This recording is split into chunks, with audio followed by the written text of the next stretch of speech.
Renungan Harian 23 Desember dari buku This Day in Baptist History 2 dengan judul Warga Surga yang Berkeliaran. Nats yang diambil Ibrani pasal 11 ayat 10, pasal 14 sampai 16, pasal 25 sampai 26. Seringkali ada pernyataan yang mengatakan bahwa para pemimpin Anabaptis adalah pahlawan tanpa tanda jasa. Namun kenyataannya kebanyakan dari mereka adalah pahlawan yang sama sekali tidak dikenal.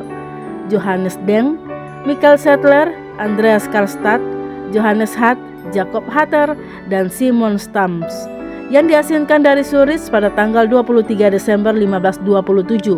Hari ini adalah nama-nama yang tidak begitu terkenal, nama Balthasar Humayer, Felix Mann, Konrad Grebel, dan George Blaurock. Namun orang-orang ini meski tidak dikenal adalah pemimpin Anabaptis yang luar biasa. Dan dikenal oleh teman-temannya sebagai Rasul Kasih. Michael Settler telah disebut oleh seorang penulis modern sebagai seorang saksi terhebat. Andreas Karlstadt sangat mempengaruhi Humayer dengan teologinya yang brilian. Tapi izinkan saya menarik perhatian pada Pilgram Marpeck. Namanya mungkin tidak dikenal oleh orang-orang yang beriman di zaman kita. Namun penulis biografinya, John Wenger, menyebutnya sebagai pemimpin Anabaptis terhebat di Jerman Selatan dan Swiss. Tidak diragukan lagi, kurangnya ketenarannya disebabkan karena setelah pertobatannya, ia terpaksa menjadi musafir sejati. Oleh karena itu, seorang sejarawan gereja terkenal menyebut dia sebagai warga surga yang mengembara.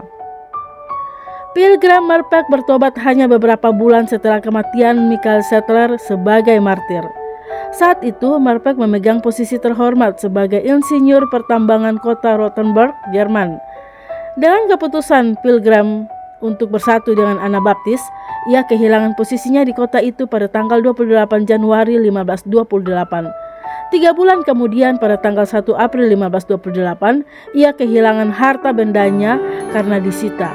Situasinya terus memburuk dan pada tanggal 18 Desember 1528, abdi Tuhan itu diusir dari kota.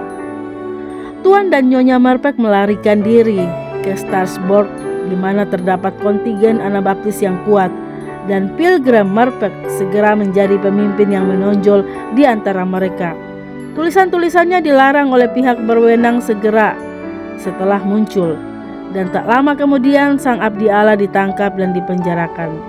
Marpeck diizinkan berdebat dengan pemimpin reform Martin Bucer, dan Marpeck berargumen mendukung pemisahan gereja dan negara dan menyatakan baptisan orang percaya sebagai tindakan ketaatan berbeda dengan mereka yang menganggapnya sebagai sarana kasih karunia. Debat selama 3 hari diadakan di hadapan Dewan Kota, dan Bucer dinyatakan oleh anggota Dewan sebagai pemenangnya. Jadi pada tanggal 18 Desember, Marpeck bersama dengan tokoh Anabaptis lainnya diusir dari Strasbourg. Perdebatan ketiga dan terakhir terjadi antara Marpeck dan Bucer pada tanggal 18 Januari 1532. Dan pernyataan terakhir Bucer mengungkapkan posisi kepemimpinan yang telah dipegang Marpeck pada saat itu di kalangan Anabaptis. Bucer berkata, "Anda lihat bagaimana cara keberanian fasik orang-orang ini atau kaum Anabaptis mencuat. Dan sementara itu mereka memandangnya dan menghormatinya seperti dewa kecil, sebanyak jumlah penganut Anabaptis dimanapun." Selama 12 tahun berikutnya, Marpeck benar-benar menjadi orang asing dan musafir. Dia menghabiskan beberapa waktu di Tyrol dan pada tahun 1540 pergi ke Austerlitz, Moravia. Beberapa tahun berikutnya dihabiskan dalam upaya yang gagal untuk menyatukan berbagai kelompok dari gerakan Anabaptis. 11 tahun terakhir kehidupan Marpeck dihabiskan di Augsburg, di mana pada tanggal 12 Mei 1545 ia diangkat menjadi insinyur kota. Meskipun Dewan Kota mengetahui bahwa dia adalah seorang Anabaptis, kemampuan teknik Marpeck membuatnya menjadi orang yang terlalu berharga untuk dilepaskan oleh kota tersebut. Dia terus-menerus dimarahi oleh pejabat kota, tetapi Marpeck hanya menerima serangan verbal pada saat itu. Pada periode inilah Marpeck menjadi teolog paling berpengaruh di kalangan Anabaptis Jerman Selatan.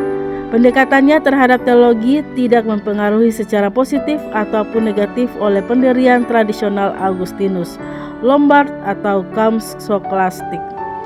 Dia menulis untuk orang biasa, teologi Zwingli telah menjadi datar sepenuhnya. Dia tidak mau berurusan sama sekali dengan dimensi ketiga, dimensi awal dan akhir. Sebaliknya, Marpeck mendukung pengakuan atas adanya hal awal dan akhir, mengatakan bahwa sama seperti ada Roh Kudus yang abadi, satu wujud ilahi, tetapi dengan aktivitas yang lebih awal dan aktivitas yang belakangan yang dimulai pada hari Pentakosta. Demikian pula dalam firman Tuhan terdapat sebuah kemarin dan hari ini yang pasti berbeda dalam perwujudan mereka.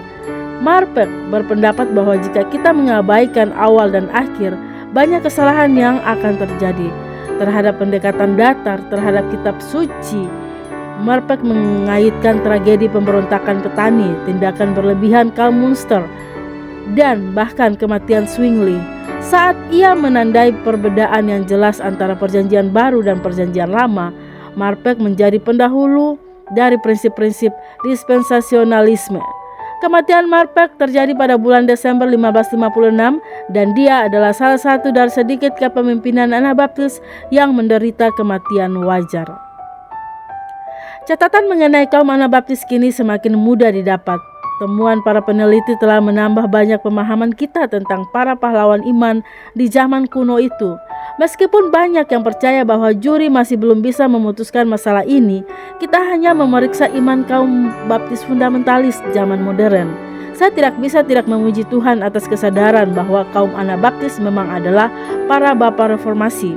Tentunya mereka adalah pelopor kita dan pada prinsipnya banyak dari mereka mempraktikkan dasar-dasar perjanjian baru yang sama dengan yang diikuti oleh gereja-gereja di zaman kita. Mari kita bersyukur kepada Tuhan atas para pahlawan gagah berani yang bersedia membayar harga untuk menjamin kebebasan kita. Renungan tambahan Dr. Sontoliau. Manusia bisa merasa malu, tetapi iblis tidak ada rasa malu. Manusia bisa bertobat dan berubah, tetapi iblis tidak bisa bertobat.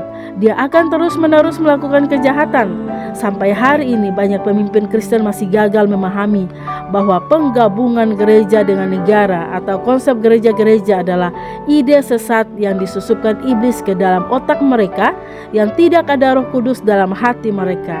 Ketika terjadi perkawinan gereja dengan negara, maka iblis menang telak.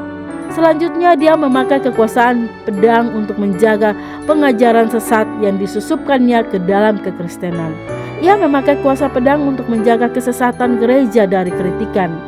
Poin kedua, sampai hari ini ada banyak orang Katolik, Reformat, Lutheran, Anglikan yang berkata bahwa penganiayaan terhadap kaum Anabaptis di masa lalu bukan oleh gereja melainkan negara. Mereka memakai tangan negara, melakukan lempar batu sembunyi tangan. Dan mereka lupa bahwa mereka yang telah mengawinkan gereja mereka dengan negara. Mengapakah mereka tidak bisa bertobat? Sebab jika mereka bertobat, maka mereka harus menyatakan bahwa kaum baptis benar, bahwa gereja tidak boleh bersatu dengan negara, bahwa bayi tidak boleh dibaptis karena itu adalah tindakan yang diperlukan dalam sistem gereja negara, di mana seorang bayi langsung jadi warga negara, maka ia harus dibaptis untuk segera diterima sebagai anggota gereja. Coba direnungkan. Poin ketiga, di antara banyak nama yang disebutkan, hari ini kita diajak untuk mengenal Pilgrim Marpeck, seorang yang sangat pintar pada zamannya. Ia menjadi Anabaptis sesudah pembunuhan terhadap Michael Sattler, membuktikan dia tidak takut. Ada banyak yang telah berjuang membela pengajaran yang benar sepanjang masa, tidak dicatat sejarah. Ada orang bertanya kepada saya, kapan mulai ada Anabaptis? Saya jawab, pembela ajaran yang benar yaitu pembaptisan didasarkan pada pengakuan iman, mulai sejak ada pengajaran yang salah yaitu pembaptisan bayi. Cari tahu kapan kesesatan pembaptisan bayi mulai. Saat itulah pembaptisan ulang atau Anabaptis mulai. Mereka tidak tercatat sejarah karena mereka tidak dinilai berarti, namun mereka warga sorga yang berkeliaran di bumi. Demikian renungan hari ini pada tanggal 23 Desember bersama saya Lina Dadi. Tuhan Yesus menyertai dan Maranatha.